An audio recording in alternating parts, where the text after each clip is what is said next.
नमस्ते, मैं Sanjukta Krishna, professor government law college Pali से। आज हम लेबर लॉ के अंतर्गत settlement of industrial dispute under industrial dispute act 1947 पढ़ेंगे। यानी कि जो औद्योगिक विवाद है उनका निपटारा कैसे किया जा सके, उनका निपटारा करने के लिए क्या क्या मशीनरी है जिनकी स्थापना इस अधिनियम के अंतर्गत की गई है। इसके अंतर्गत अलग अलग मशीनरी की स्थापना की गई, जैसे कि कार्य समिति है, समझौता अधिकारी, समझौता बोर्ड्स, जांच न्यायालय, श्रम न्यायालय, औद्योगिक न्यायाधिकरण और राष्ट्रीय न्यायाधिकरण।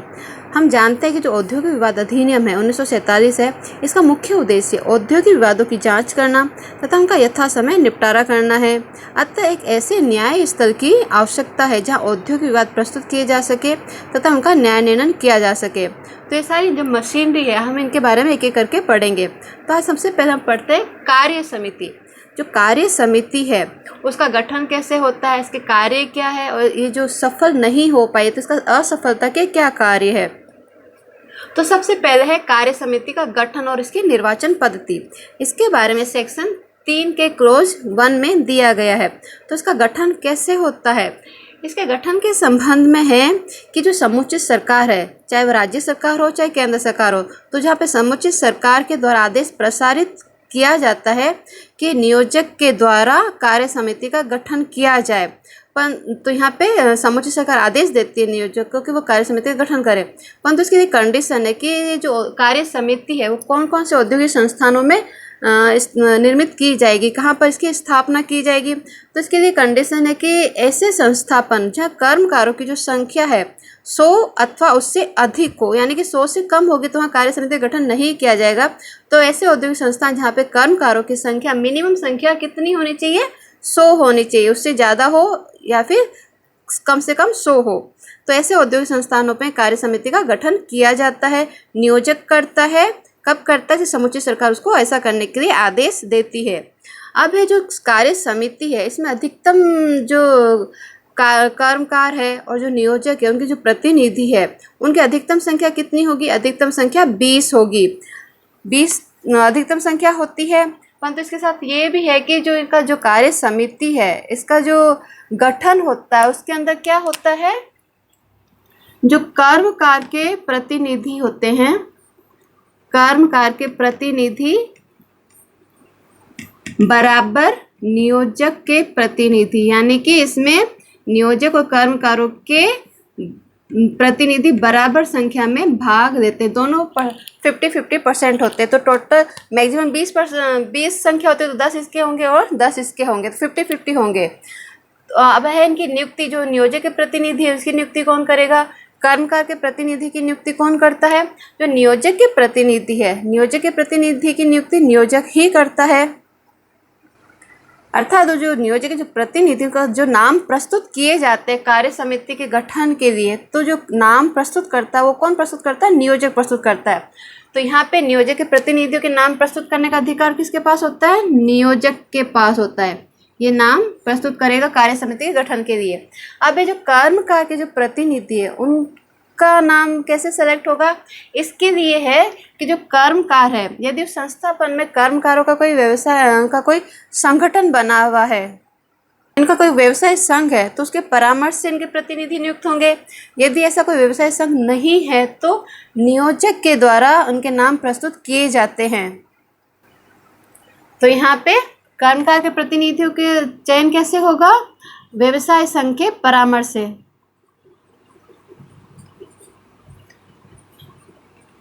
व्यवसाय संघ के परामर्श से इनका नाम आगे जाता है व्यवसाय कार्य समिति गठन के लिए।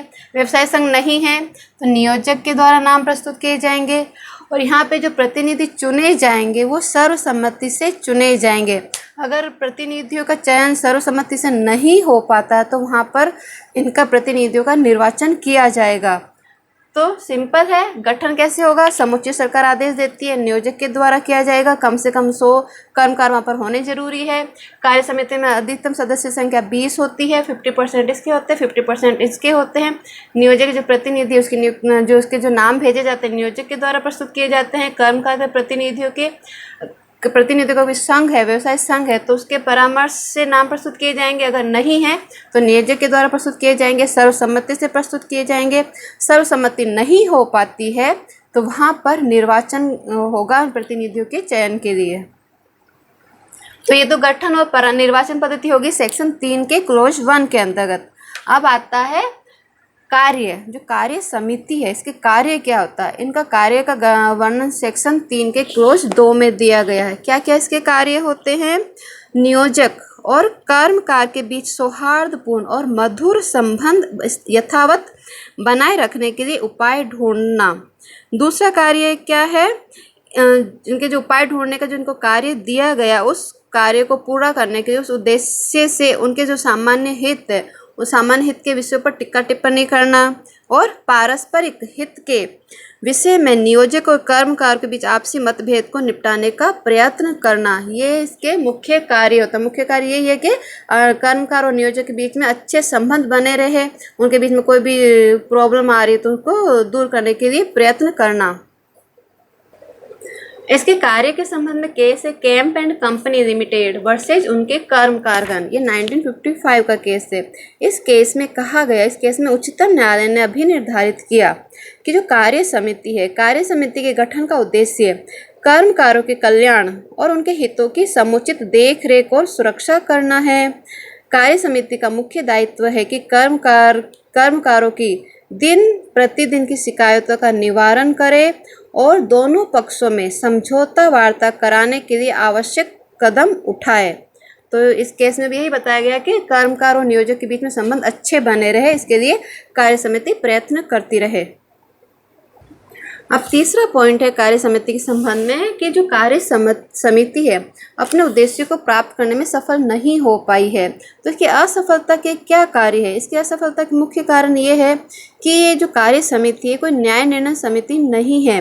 ये अपने कर्तव्यों के अनुपालनार्थ का इनको कोई भी अधिकार नहीं है। जिन्होंने जो निर्णय दिए उनको अनुपालन करवाने के लिए इनके पास कोई भी अधिकार नहीं होते, इन्हें अधिकार विहीन कार्य समिति कहा जा सकता है।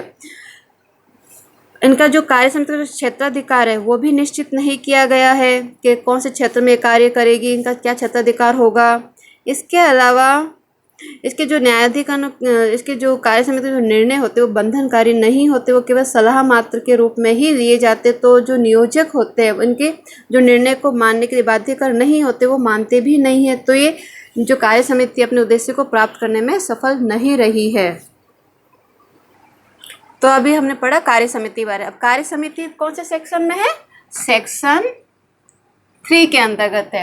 अब हम पढ़ते हैं समझौता अधिकारी। समझौता अधिकारी के बारे में सेक्शन 4 के अंतर्गत दिया गया है। सेक्शन 4 क्या कहता है कि जो समझौता अधिकारी है, समझौता क्या होता है? समझौता क्या होता है? समझौते के अंतर्गत एक तीसरी निष्पक्ष पार्टी होती है जो विवादों को सुलझाती है।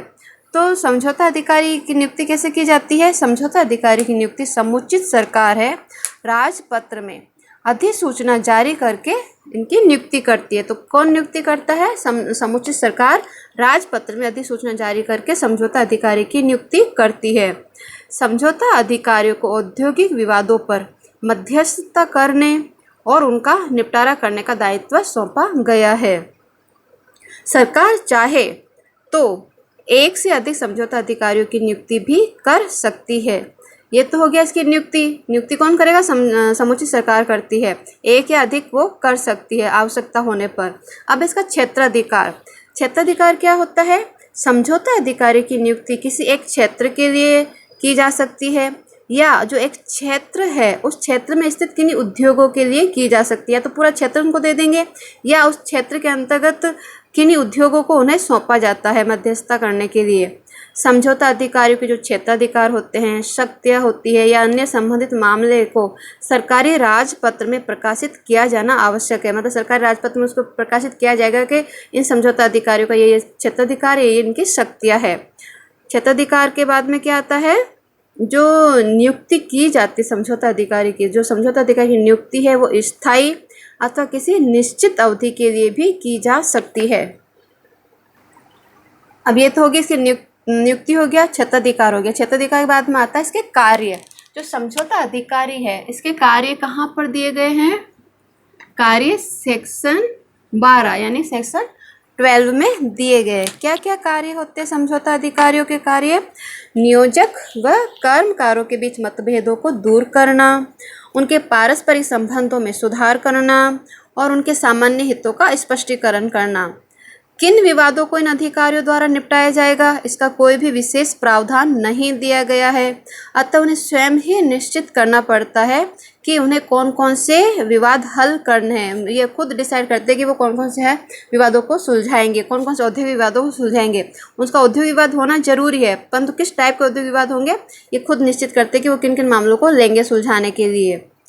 अभी जो समझौता अधिकारी है कब किसी कार्यवाही कब कार्यवाही अपने हाथों में लेंगे, तो इसके लिए वो सबसे पहले क्या देखेंगे, सर्वप्रथम वो देखेंगे कि जो विवाद उत्पन्न हुआ है वो औद्योगिक विवाद की श्रेणी में आता है कि नहीं आता है। यदि औद्योगिक विवाद की श्रेणी में नहीं आता है तो समझौता अधिकारी यहाँ पे कोई भी कार्य नहीं करेगा। औद्योगिक विवाद की श्रेणी में आएगा तभी वह समझौता कराने का प्रयास करता है। और ये भी देखेगा कि जो औद्योगिक विवाद है उसके क्षेत्राधिकार में आता है कि नहीं आता है। तो दो बातें वो देखेगा, सबसे पहले औद्योगिक प्रकृति का है कि विवाद नहीं है और उसके क्षेत्राधिकार में है या नहीं है। और जो समझौता अधिकारी है जो कार्य कर रहा है उसके संबंध में 14 दिन में रिपोर्ट पेश करेगा। ये हो गया समझौता अधिकारी के बारे में। तो आज हम सेटलमेंट मशीनरी के अंतर्गत कार्य समिति और समझौता अधिकारी के बारे में पढ़ा। बाकी की मशीनरी के बारे में हम नेक्स्ट वीडियो में पढ़ेंगे।